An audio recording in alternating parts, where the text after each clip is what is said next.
आजचा व्हिडिओ आवडल्यास लाईक व सबस्क्राईब करून आयकॉन बेल दाबून सर्व ग्रुपवर शेअर करायला विसरू नका।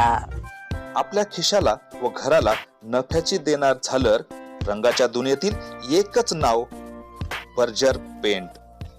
अधिकृत विक्रेते Hingane major, Berger paint, Kothari heights, Delhi वेशीजवळ, श्रीगोंदा। नमस्कार, मी दत्ताजी जगताप आपलं दक्ष टाइम्स 24 लाईव्ह मध्ये सहर्ष स्वागत करतो।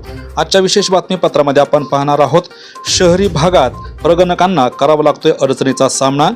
प्रगणकांना नागरिकांनी सहकार्य करावे, प्राध्यापक डॉक्टर बापू देवकर यांचं आवाहन। याबाबत सविस्तर वृत्त आपण जाणून घेऊयात।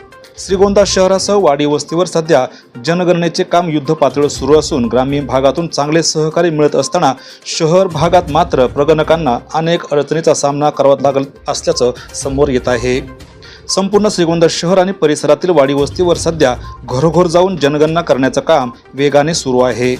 या कामासाठी शिक्षक, प्राध्यापक आणि विविध कर्मचाऱ्यांची नियुक्ती करण्यात आली असून त्यांना वेगवेगळे भाग वाटून देण्यात आले आहे। दररोज सकाळपासून संध्याकाळपर्यंत ही मंडळी नागरिकांकडून माहिती गोळा करत आहेत। विशेष म्हणजे ग्रामीण भागातील नागरिक हे प्रगणकांना चांगले सहकार्य करत असल्याचं चित्र आहे।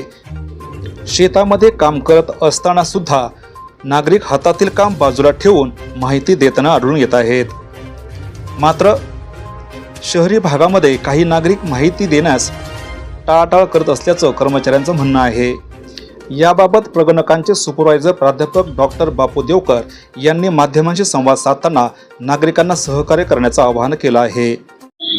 नमस्कार, मी प्राध्यापक डॉक्टर बापू देवकर, महाराजाजी बाजीराव शिंदे महाविद्यालयात काम करतो।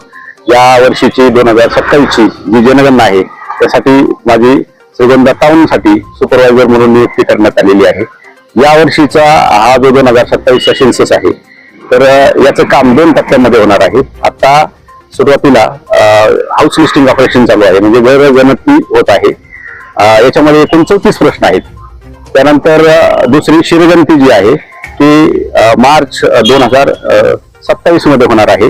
तर यामध्ये जी माहिती गोळा केली जाते सुरुवातीला ती घराच्या संदर्भात माहिती गोळा केली जाते आणि दुसरा जो टप्पा आहे त्याच्यामध्ये लोकसंख्याशास्त्रीय जे घटक आहेत त्याच्यामध्ये प्रत्येक व्यक्तीची लिंग, त्याचं शिक्षण, तर प्रत्येकाची इंडिव्हिज्युअल माहिती घेऊन ती ऑनलाईन पद्धतीने सेन्ससच्या ॲपला भरली जाणार आहे।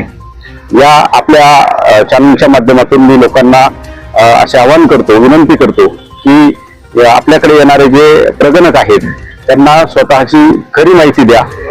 आपण जर खरी माहिती दिली तर तिचा वापर देश पातळीवरती प्लॅनिंग आणि नियोजनासाठी, विकासासाठी करता येतो। जितकी खरी माहिती शासनाजवळ जाईल तितका विकासासाठी चांगली धोरणं या देशामध्ये राबवता येतील।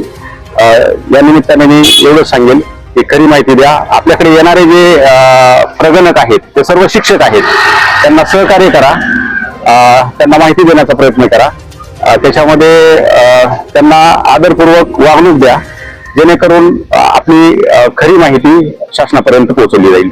आम्ही श्रीगोंदा टाउन साठी काम करत आहोत। तर त्याच्यामध्ये वाडेवस्तीवरती जात असताना त्या ठिकाणी कसली अडचण आपल्यापर्यंत आलेली नाही, परंतु जो शहराचा मेन भाग आहे या ठिकाणी अनेक लोक सुट्टीवरती गेलेले आहेत। सुट्टीवरती गेल्यामुळे कुलूप बंद आहे, वारंवार तिथे भेट द्यावी लागते। बऱ्याच वेळा शेजारच्याची माहिती शेजारच्याला नसते। त्यानंतर काही लोक बऱ्याच वेळा कधी कधी असं म्हणतात की तुम्ही पुन्हा या, आम्हाला वेळ नाहीये। तर अशा थोड्याशा किरकोळ अडचणी येतात, पण बरेच लोक चांगल्या पद्धतीने आपल्याला सहकार्य करत आहेत। धन्यवाद। सध्या जनगणनेच्या पहिल्या टप्प्यात घर, कुटुंब संख्या आणि इतर मिळून एकूण 34 प्रश्न विचारले जात असून नागरिकांनी खरी आणि अचूक माहिती देणे आवश्यक असल्याचं सांगण्यात येत आहे। ॲडव्होकेट प्रसाद इंगळे यांनी देखील नागरिकांना जनगणना अधिकारी व कर्मचाऱ्यांना सहकार्य करण्याचं आवाहन केलं आहे। त्यांनी प्रामुख्याने कुटुंब प्रमुखाचं नाव काय आहे ते विचारलं, घरामध्ये किती लोकसंख्या आहे, किती लोक राहतात, घरामध्ये किती खोल्या आहेत वगैरे, तुमच्याकडे वीज आहे का, गाडी आहे का, मोटरसायकल आहे का, सायकल आहे का, परत अजून तुमचं टीव्ही आहे का, काही जुने इलेक्ट्रॉनिक वस्तू वगैरे आहेत का, अशा प्रकारचे साधारण प्रश्न त्यांनी विचारले। ते जे कर्मचारी आले होते त्यांच्या गळ्यामध्ये ओळखपत्र होतं, त्यांची ओळख आम्हाला पटली आणि त्यामुळे आम्ही त्यांना सर्व माहिती दिली। कारण ती माहिती देणं सुद्धा माझं कर्तव्य आहे, आमचं कर्तव्य आहे. या नात्याने ती सर्व माहिती मी त्यांना दिलेली आहे. एक हे जनगणना होणं हे राष्ट्रासाठी फार आवश्यक आहे. त्यामुळे सर्वांनी याच्यामध्ये सहभागी यावा आणि खरोखर जी माहिती आहे ते जे प्रॉपर माहिती विचारतील, म्हणजे जी शासनाने वरून आलेली आहे की या प्रकारची माहिती त्यांना देणं गरजेचं आहे, ती सर्व माहिती त्यांना देणं आवश्यक आहे असं मला वाटतं. आणि मी असं आवाहन करेन सर्वांना केवळ त्यांनी या जनगणनेमध्ये भाग घ्यावा आणि त्यांना जे कर्मचारी आहेत त्यांना सहकार्य करावं. सध्या सुरू असलेली जनगणना ही राष्ट्रहितासाठी अत्यंत महत्त्वाची प्रक्रिया असून प्रत्येक नागरिकाने आपली खरी माहिती देणे बंधनकारक आहे. ही माहिती पूर्णपणे गोपनीय ठेवली जात असल्यानं घाबरण्याचं कारण नसल्याचं प्रशासनाने स्पष्ट केलं आहे.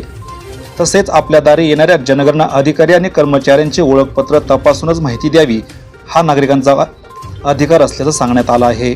सध्या हा जनगणनेचा पहिला टप्पा असून पुढील काही काळामध्ये दुसरा टप्पाही राबविण्यात येणार आहे. त्यावेळी देखील नागरिकांनी प्रशासनाला सहकार्य करावे असे आवाहन करण्यात आलं आहे. आजच्या खास वृत्तावर तुर्तास येथेच थांबू. पुन्हा भेटू नवनवीन बातम्यांमध्ये.